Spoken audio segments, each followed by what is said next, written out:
Hello, Internet. I'm once again in my car in a parking lot, which means it's time for another episode of Romney's Reviews, the series where I give you my thoughts on a recently released film fresh from the theater. I'm going to try to do this all in one take because editing on TikTok or editing on my phone is a pain in the butt. And this is going to be a bit different from what I normally do with my reviews since I'm 2 weeks late, and this is a film that I saw because of the word of mouth it was getting online, and I'm of course talking about Sinners, directed by Ryan Coogler.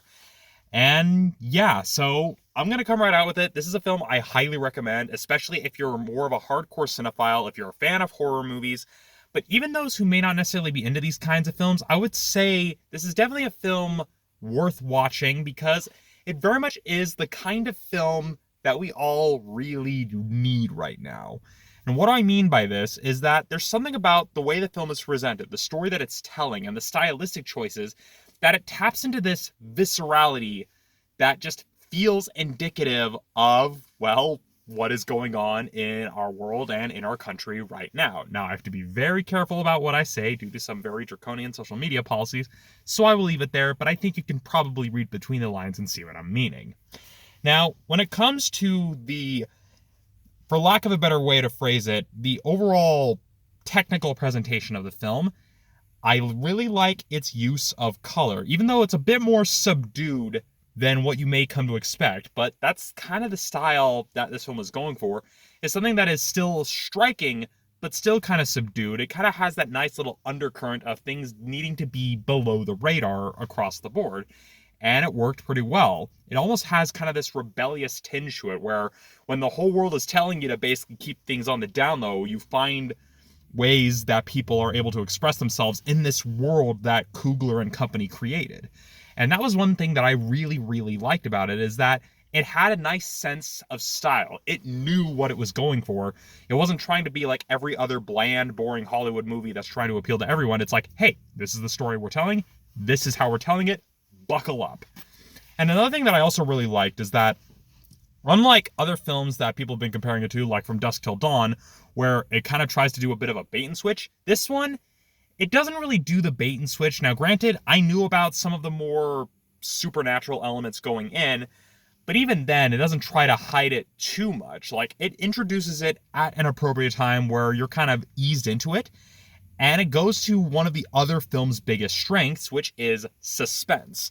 Now, Alfred Hitchcock gave a pretty good example of what suspense is, because naturally you could have a dinner scene, people talking, and then suddenly you have an explosion go off, and okay, that's shocking, that'll get your attention.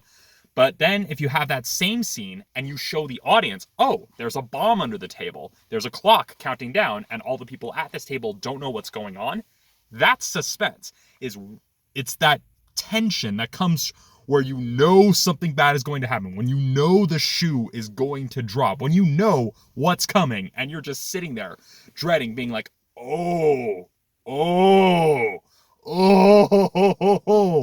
This film is really, really amazing at that, and I love it. Now, to kind of go back to the earlier idea where I mentioned that this is the kind of film that I think we need right now, is that even though it's easy to dismiss it as a very almost schlocky period film, even though its presentation I wouldn't really consider schlocky, it taps into that viscerality. It taps into that deep emotional underpinning that film is really, really good at when it's done well. Yes, it's telling a superficial story, but it's got so many layers when it comes to the way it's shot, the way it's edited, the way it's sound mixed, and the way everything is presented. And even just some of the deeper details, when you really take the moment to look at it, you could pretty much get lost in the rabbit hole that you get pulled down into the world of this film and everything that it's trying to say. And I think this is something that just seems to be common with a lot of Coogler's films, at least the ones that I've seen, which have mainly been the Creed movies. I haven't seen Black Panther because superhero movies don't do it for me anymore. And so that's why I feel this is the kind of film that it needs right now. But it also has those moments of catharsis. If you've seen the film, you know what I'm talking about when it comes to catharsis, because there are moments in this film that I feel really give us something that we're all really needing. Again, don't want to go into too much detail because I don't want to get into spoilers, but this film, it just, so many layers. It's well executed. It's just, God, I could gush about it forever. So if that's not enough of an endorsement to go see it, well, I don't know what else to tell you, but I highly recommend watching Sinners. It's an amazing film. No rating, no nothing. Go see it if you can. It is incredible. So, yeah, that's all I can say. So, with that, I will see y'all next time.